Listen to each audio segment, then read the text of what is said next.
Right. You've seen the previous lecture, and you know how find and replace works. More importantly, you know how it can be used in practice. That's great. In this video, we would like to show you an extra feature of Find and Replace, which is a game changer. Let's open the Find and Replace dialog box. Excel allows you to find and replace the formatting of cells, and not only their content.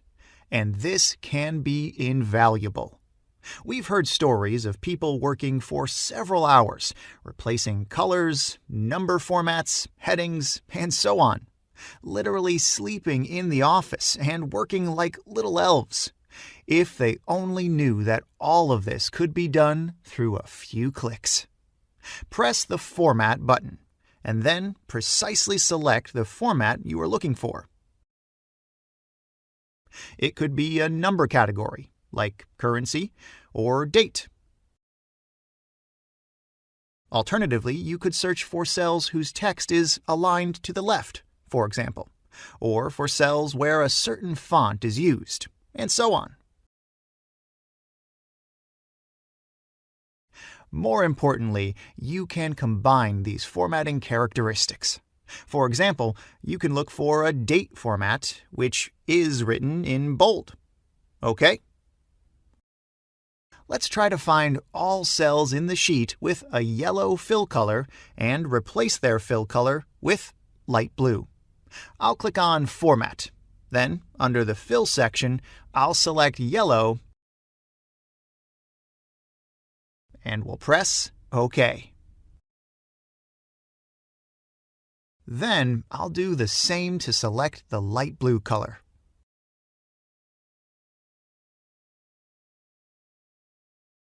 Perfect. Click on Replace All, and voila! The formatting of these cells was changed in a split second. Sometimes we can format cells differently.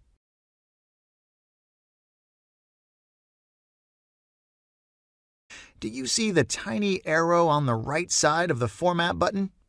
We can click here and select Choose Format from Cell, which allows us to select the cell whose format you would like to assign as a find format. Then you can select the desired cell format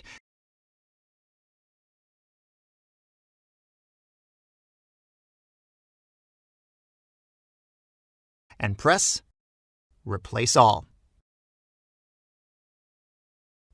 By doing this, we are using multiple criteria. One of them is the cell's fill color, but also we are looking for cells that are formatted as a number. So we have two criteria: fill color and cell format. Good. This makes things so much easier. Note, we could replace all formatting elements, such as fill color, font color, alignment, and cell format. Use this tool whenever you need to substitute the formatting of many cells in a worksheet. Avoid manual work and save some extra time. If you wonder what is the right way to set a print area, don't go away, as this is exactly what we will show you in our next lesson. Stay tuned, and thanks for watching.